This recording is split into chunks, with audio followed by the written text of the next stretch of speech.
We do every now and then.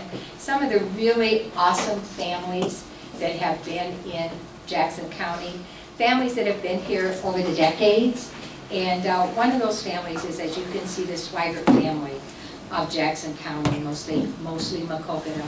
But these are just dynamic men and women who have come and lived in our area through the years, and the contributions that they have made are the things that have made Jackson County what it has been and what it is today. So again, today we're talking about the Swigarts.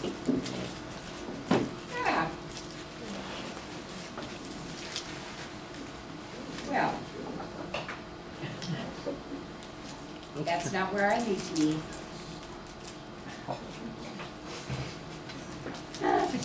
Sorry.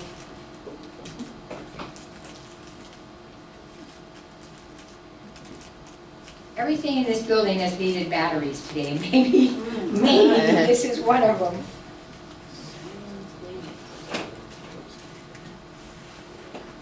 Because I'm still not where I need to be.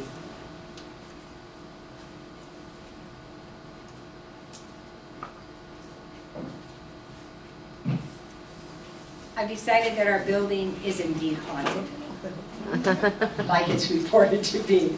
Okay, so here we are. Sorry. We're going to be talking about William Swigart, who was the very first Swigart that came to our area.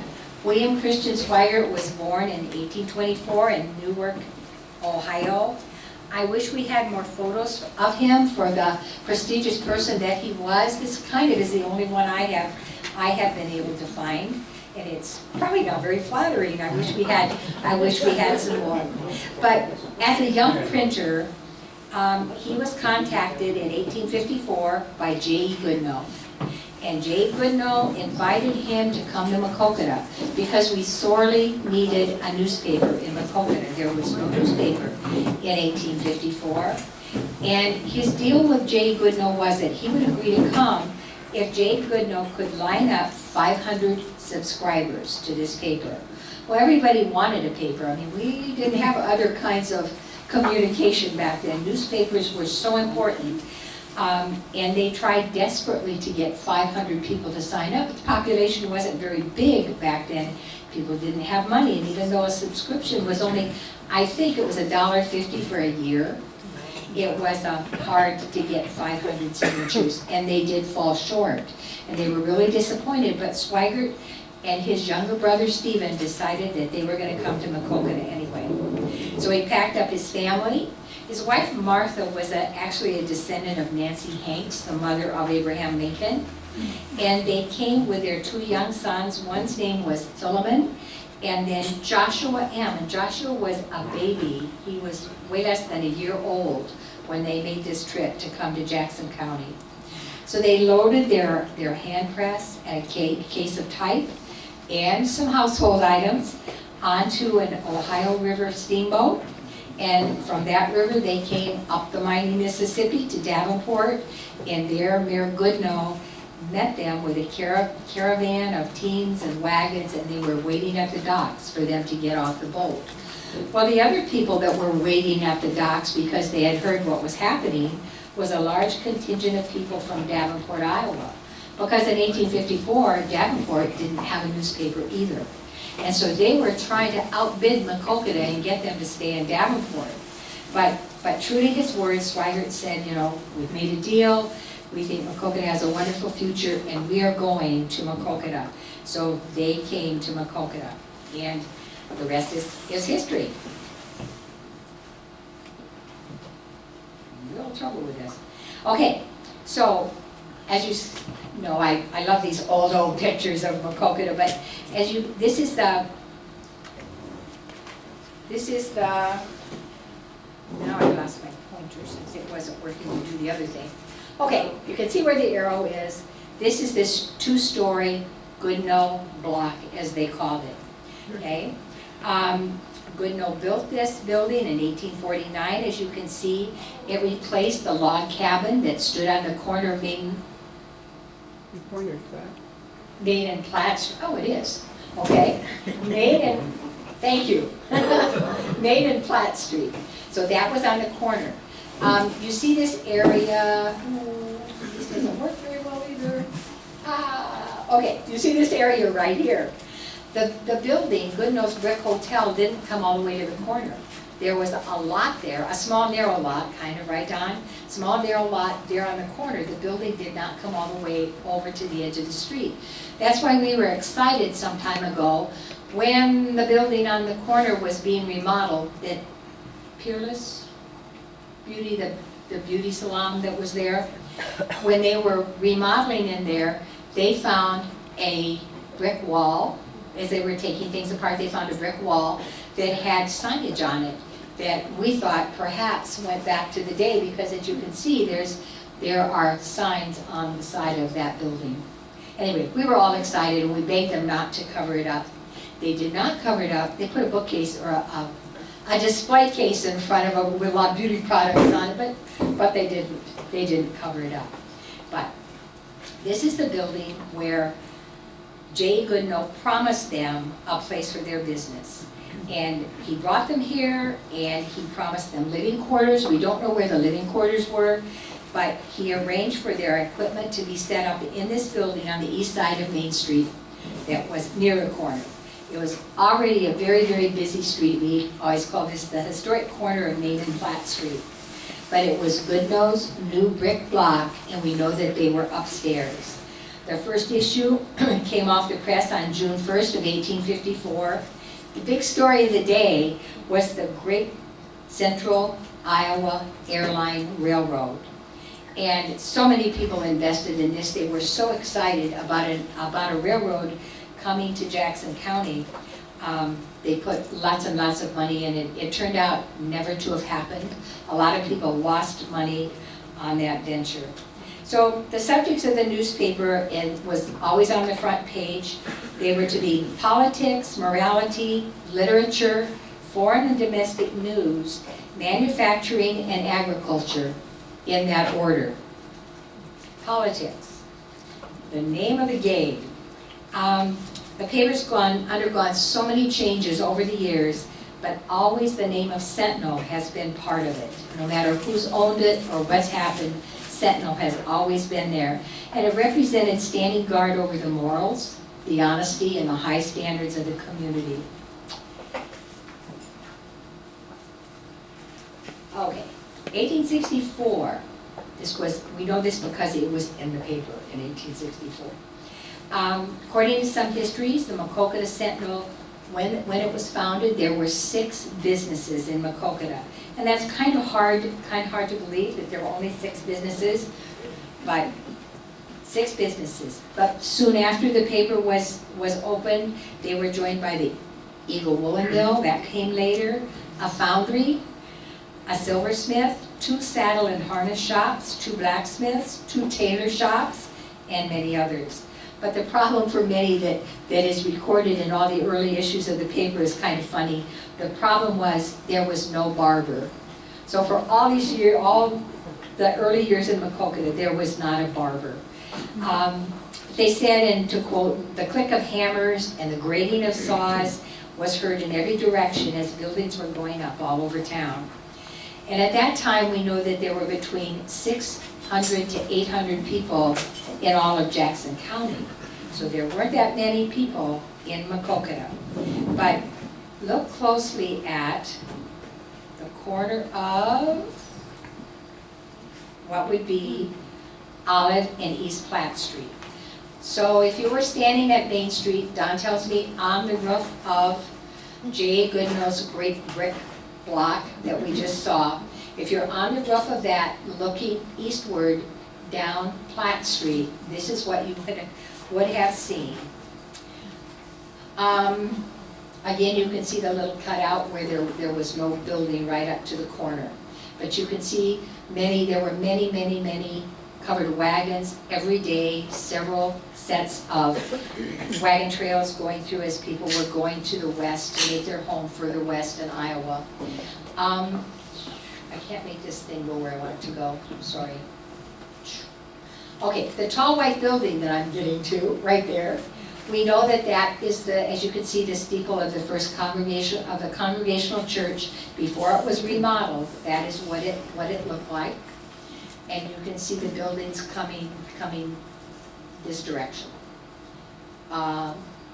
Blessings Grocery Store. That was a grocery store a little later on, I know.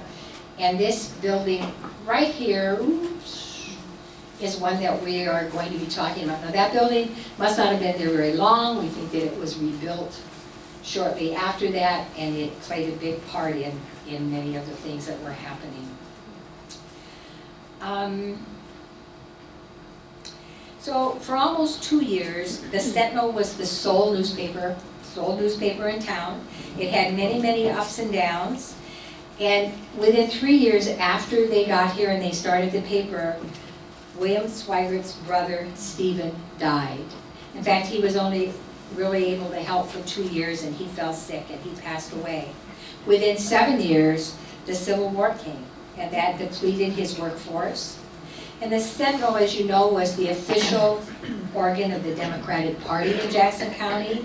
And so many people thought that that meant that the paper was sympathetic to the South. And emotions ran high, and subscriptions fell off, and advertisers stopped advertising, and so the paper came upon some very hard times. But the Maquoketa Sentinel operated until 1862, and then it stopped abruptly because the head printer, Mr. Henderson, joined the Army, leaving part of the issue that was to be going out set up on the press. And we're told that it sat there for 2 years on the press while he was away. Then they talked Swigart into publishing the paper for 2 years again during the presidential campaign. And he did that, but at the end of those 2 years, he sold the paper to a man by the name of G.W. Hunt. And Hunt took all of the equipment from there and moved the paper to Illinois. And Swigart, at that time, moved his family to a small farm on the edge of town. And Josiah, his second son, was 13 by then, and Josiah did almost all of the farm work.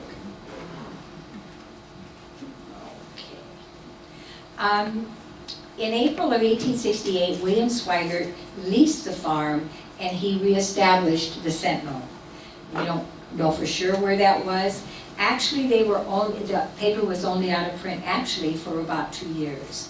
And the Swigarts then maintained control of the paper up until the 1920s. At that time, he bought new equipment, he revived the paper, and in 1868, he changed the name of the paper from the Maquoketa Sentinel to the Jackson County Sentinel. And we think that maybe that's when they moved to the corner of Olive and Platt Street. So you see this building right here. This is what I call the Penrose Building. On the corner, when we were growing up, that was the Penrose store, all important. But it was many things over the years, many, many things. And we believe that that is where, and they certainly had enough things out there saying that that's where they were. That's where they set up shop when he restarted the paper. We believe that he was probably upstairs in this building, and there was a carriage shop and that harness shop and that sort of thing down below. And there was also a foundry there. They had steam work and things like that, and he needed the steam to run his steam-operated presses. So he had 3 presses at that time, and we believe that that's where he then operated. And at that time then, it was the Jackson Sentinel. So in 1879, his brother Josiah and his brother Willard founded a newspaper in the German language called the Jackson Democrat. And they did it to aid the many German settlers. There were so many people from Germany here who could not read the English version of the paper. So they started a German paper. I had thought that there were 2 German papers, but I just figured out that the Jackson Democrat was purchased by a man by the name of Fred Fisher, and he renamed it the Jackson Journal, the German paper. So there was just one with 2 different owners.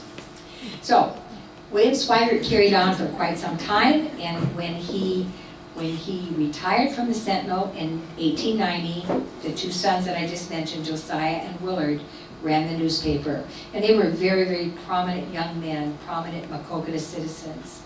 And the 1890s were kind of the golden age for Maquoketa. So many good things were going on, so much building. The train had come, the trains had come by then, and it was just a good time for this area. In fact, at this time, there were 5 different newspapers competing against one another in this little town at that point. What year was that again? 1890. And you see here the home of William C. and his wife Martha Swigart. So we're going to talk about William Swigart first. And you see his beautiful home here where he raised most of his 8 children. Do you know where this house is located? Does anybody recognize this house? Some of you, I bet, know. 2nd Street. 2nd Street? Okay, no, not 2nd Street? Parsons. Parsons, that's right. So it was 318 West Pleasant Street, this beautiful house. It had been built by Addison C. Carter, the hardware merchant that ended up being Ringloop Hardware in the end. He built this home in 1877. And it is now the Carson Funeral Home, and I just try to give you a look at both of them so you can see that it became the Carson Funeral Home. Okay, William C., he was quite a dynamic man. He served twice in the coveted position of Postmaster of Maquoketa. From 1855 to 1861, he was under President Pierce. And again in 1887 to 1891, he was selected postmaster under Grover Cleveland. And you'll also remember that William Swigart was the one that spent hours in the Decker house, the old Decker house, not the one that's there now, the white frame Decker house that was there first, right next to it. Spent hours there conversing with his good friend Ulysses S. Grant over a cigar and brandy. And Ulysses S. Grant came to Maquoketa often. It was during his earlier military career and the time before he went back in to serve in the Civil War and later became president, but he came here quite often. We have one picture, a picture of William C. Swigart's family. We assume because he's not in the picture and it's not dated that this was probably taken soon after William's death in 1900. He died in 1900. His 2 oldest sons are there. They came with him from Ohio, Philemon and Josiah. And there's also Willard B., Lizzie, Carrie, Frank, George, and Raymond. And there are 2 Carries, just so you know. But this was his nice family, and they were all, not all, most of them, well, they were all involved in family businesses. Most of them were involved with the newspaper. So we don't know too much about his oldest son, Philemon. When he moved to the farm, we know that he left. He went to Chicago. And as you can see, this is J.D. Swigart and Company. They were a huge business in Chicago. They manufactured all kinds of paper products and things like that. We would assume they probably supplied the newspaper here with most of what they needed, but that's where the oldest son went. The youngest son, Josiah, here's Josiah. The youngest son of Josiah, as we said, went with his parents. He supported his parents. He ran the farm from a very young age, did all of the work until his dad leased the farm and went back to the newspaper business again. He had attended the academy up on Academy Hill until he moved to the farm, and then he had no schooling at all. So he received very little education as far as that went. But once he was back at the newspaper office, he was able to attend college as often as he could. He went back east for 3 years to work in big city newspapers. He went to Boston and Cincinnati, to New York, and to Cleveland. And this gave him a much broader perspective of the field of journalism. And of all the Swigarts, he became the most educated, and he had actual formal training. He too was a very, very influential person in early Maquoketa. He served as Maquoketa's postmaster for 4 years under the second term of Grover Cleveland, and is said to have been one of our very best postmasters. And thanks to the Dupmeyers and and some of the Swigart family, we have quite a lot of artifacts, paper artifacts, talking about their years as postmaster, certificates and things like that. So they were fine postmasters. Okay, so this is the home of J.M. Josiah Swigart, 401 West Pleasant Street. If in your mind you can kind of figure out where you think that house is, that is still there, okay? Deutmeyer's house. Aha, absolutely. Jim and Barbara Deutmeyer's house. It was built around 1892, and after Josiah died, his daughter Louise Swigart Ellis lived there, and she lived there with her mother and her husband and cared for her mother until she died in 1904. And Louise's husband was Dr. Gideon Ellis, one of the Ellis dentists of early Maquoketa. And so take a really good look at that house on the corner, and then this is the way it looks today, the Deutmeyer house. So, and it's been wonderful because Jim has been so fun. As he's gone through the house and found different things tucked away in the attic and weird places, he's brought a lot of different things in, and it's just been, he's been very, very dutiful about that, and it's just been fun to see some of the things that he's brought in that kind of were left behind. That was the house where Louise Swigart, who was a great musician, taught her piano lessons and that sort of thing. So that is the house today. Okay, so this is I call it the salmon book, salmon colored book, I don't know. It's the souvenir issue of the Sentinel. And this is one of the main books that we use when going back to look at history in the early days of Maquoketa. There's so much wonderful things in there, but it's like the golden anniversary edition. It's the 50th year, the first 50 years of the Sentinel in Maquoketa and the things that happened during those years.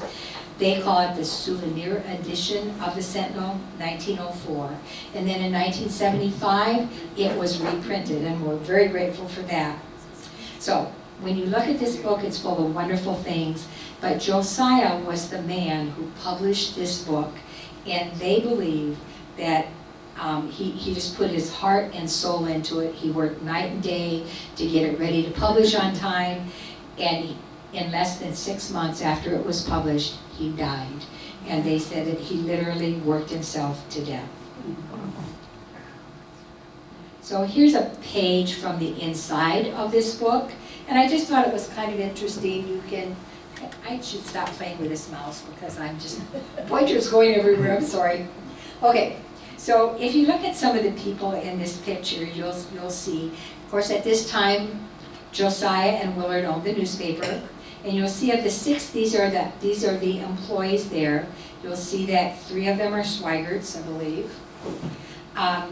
Nettie, the one at the bottom, was Josiah's daughter. W. Carlisle and Andrew B. Swigart were the sons of Willard. Okay, and there was another tragedy. Because within a year of this golden anniversary issue that was published, Josiah died, as we said. But Andrew, right up here in the corner, and it's not very clear, is it? I think we're not very focused. Up here in the corner is Andrew. Andrew was listed as an apprentice. He was learning the newspaper business. He was 17 years old. He was a student at the high school, very, very popular, very well liked. And at 17, he suddenly died of meningitis, of brain fever. George Brown, that you see there, he worked at the Sentinel all these many years, and he eventually became, in 1920, when the Swigart sold the business to the Sentinel Company, he became the president and business manager. And so that was the era when the Browns then owned the newspaper after the Swigarts were then gone. So Josiah had married a woman by the name of Felina Chamberlain. And she was from the Wyoming newspaper family. And they were married on the same day as Custer's last stand, if that kind of puts things in perspective for you. They had 3 daughters. One was named Carrie, must have been named for his sister because his sister was also named Carrie. But this is his, and you see here is his daughter, Carrie, and she was quite the socialite in Maquoketa. She was president of the Women's Club. I think she started the Women's Club, was president of the Women's Club, the Tuesday Club, I'm sorry, of the Tuesday Club. She was always at the library. She did a lot of public speaking. All three of his daughters did. And they were all very, very musical because you know that her sister Louise was musical. So they performed all around the Midwest. They gave speeches, they talked. They were just very prominent women for the time. And one by one, they had worked at the newspaper, in the newspaper office. But they were very accomplished women. So that one is Carrie, and here is Nettie Swigart. Nettie was the mother of Josephine, and Josephine was still alive in 2000 at least.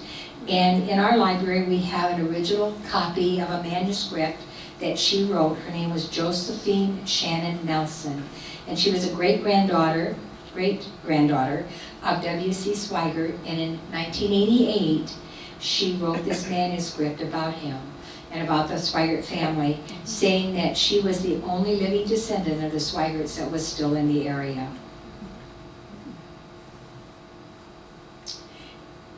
And this is Willard B. Swigart, as you can see. He was the third son of William and Margaret Swigart and Josiah's brother. He purchased an interest in the newspaper when he was only 20 years old.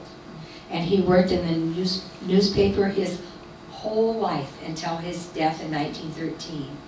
We're told that he became a brilliant editor and journalist. But this family, the Willard family, I think is the most interesting to the Historical Society.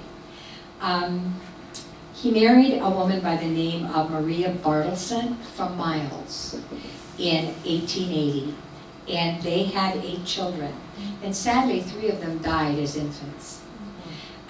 Maria was a grandmother, and she was lovingly known to this family as O Mama, and we have heard so many stories about O Mama, but this was her.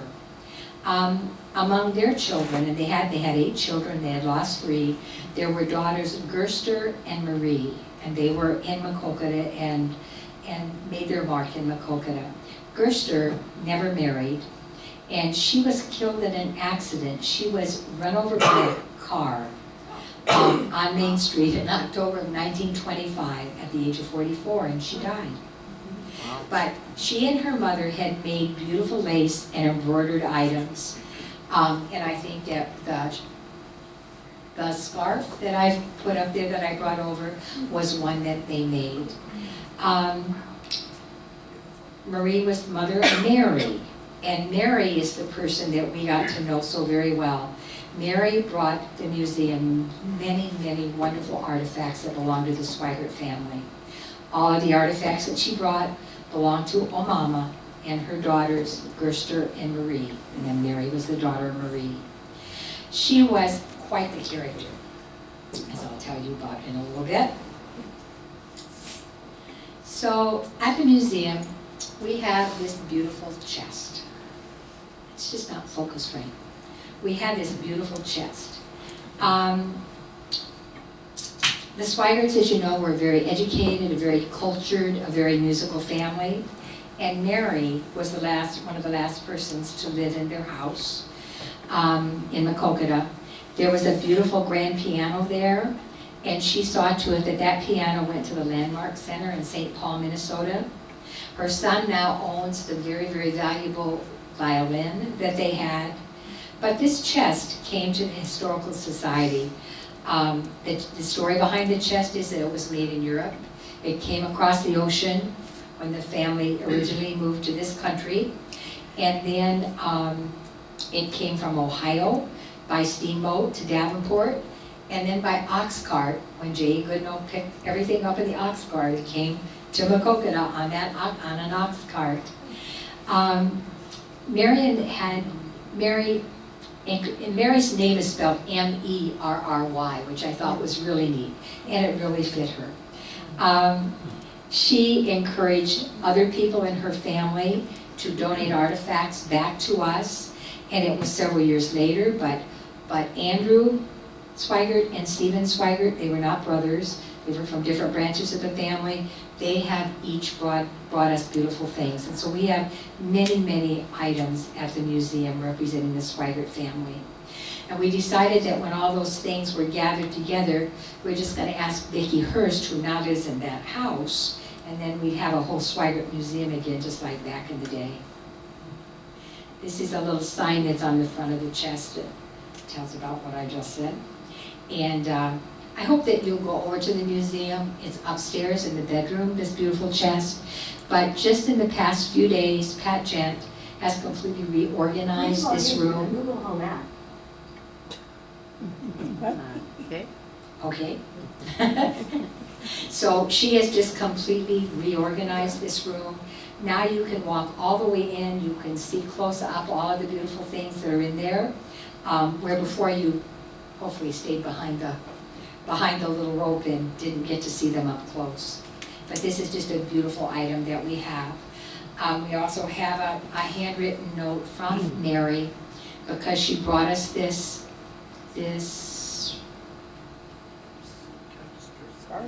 scarf. Okay, we'll call it a scarf.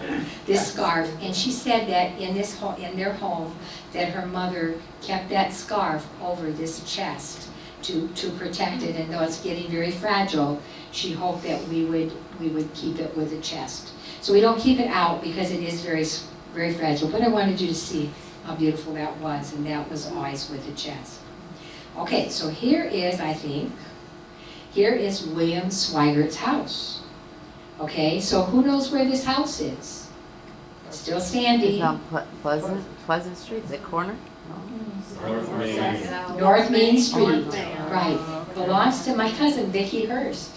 So I'm telling her we need it back one, and she doesn't have any children, so I told her, no. Museum must have that back so that we can have that museum, we can have that house, so that's what we need. Okay, so kind of the rest of the story, how we got all of these things. It was in the summer of 2003. I had just come back here, and I was at the museum one day, and we had a lady come in, and I will never forget this lady. It was Mary Detleson, was her married name. She was from Minnesota, and she came here to visit. She was in her 80s when she came, the spryest little lady I have ever seen. And she is a great-granddaughter of William C. Swigart. She had come back to Maquoketa after years to look around. She was so sad because she said that there was just no history of her family left here. And it just broke her heart. So she promised that she was going to return soon, and she was going to bring us family heirlooms, and she did. She sent us a little note in 2004, and we still have that note. She said that she had just returned from sailing around South America. She was over 80 years old. She often sailed around the world on freighters. She always traveled by freighter because she wanted to experience things firsthand. She didn't want to be in some cabin on an ocean liner. She wanted to see what things were really like. And so she had just finished her trip, and then one Saturday morning in the summer of 2004, when I got to the museum, she was waiting out in front for me, and she had more wonderful things for us. During the 2006 Fair Parade, now you know what the fairgrounds is like during the Fair Parade, when all the floats come in and they go around the racetrack, and there's just people everywhere. Well, right in the middle of the Fair Parade, a huge truck arrived, and we had to find a way to get that in there. And that's when she sent the chest. She shipped us the chest in 2006. That's upstairs in the exhibit. Then in 2007, she came back again. So you can see she's really invested in having her family's history remembered here. She came back again in 2007. And again, she brought some linens and some fine things, and she gave us a check for $500. well, it was a fun time for Vera Randall was working at the museum then. She was doing our accessioning, and that was just really a neat thing. But it was fun for me because when she and her daughter came that time, by then my cousin owned the house. So I could call up my cousin and say, hey, Vicki. And so Vicki came to meet them, and she took them to her house, and so they got to go all through the house that Mary grew up in. And it was just a special time, a very special time. They toured the whole town, they looked all around, and I think we really made Mary's day. And she said that would be, she was 85 by then, she said that would be probably her last trip to Maquoketa. But Mary was a real character, as you can tell, and she and her daughter had quite a time. They stayed at the Decker House Hotel. And they decided that morning they were going to join the men's coffee group that met at the Decker Hotel every morning. And she went in and they talked about how William Swigart came to the Decker often to smoke cigars and discuss the problems of the world with the likes of U.S. Grant and people like that. And I know that coffee group has never been the same since. She was just wonderful and just a character. Anyway, like I say, they were committed to seeing that other things came here. I think Stephen Swigart was Mary's nephew. He lived in Milwaukee. He came a few years ago, and a few years after that, Andrew Swigart came, and he brought things. Mary was still alive at that time, but now we have not heard from Mary in quite a while. So I think she's probably on a freighter somewhere on the 7 seas, who knows.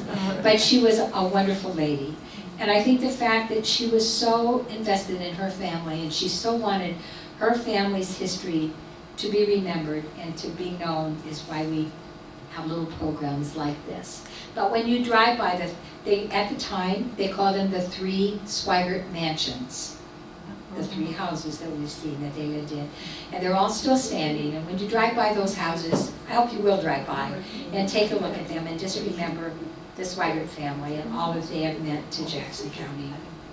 So that is the Swigart family of Jackson County. And thank you very much.